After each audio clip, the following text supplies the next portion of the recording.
BJP আরেকবার ক্ষমতায় এলে কি কি হতে পারে? সংক্ষিপ্ত চিত্র, পুরোটা না।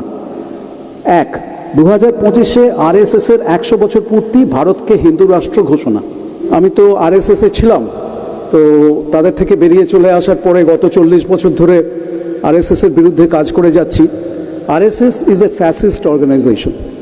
দে ওয়ার ফাউন্ডেড ইন 1925, 1925 সাল থেকে আজকে 2024 সাল পর্যন্ত তারা আস্তে আস্তে ভারতবর্ষে জাল বিছিয়েছে এবং তাদের লক্ষ্য হচ্ছে ঠিক হিটলার যেমন 1930-এর দশকে জার্মানিতে ভায়োলেন্সের সাহায্যে এবং ইহুদিদেরকে এনিমি, শত্রু চিহ্নিত করার মাধ্যমে এবং গণতন্ত্রকে কাজে লাগিয়ে যেমন তারা ক্ষমতায় এসে গণতন্ত্র চিরকালের মতন ধ্বংস করে দিয়েছিল, RSS has this sole purpose to take advantage of democracy in India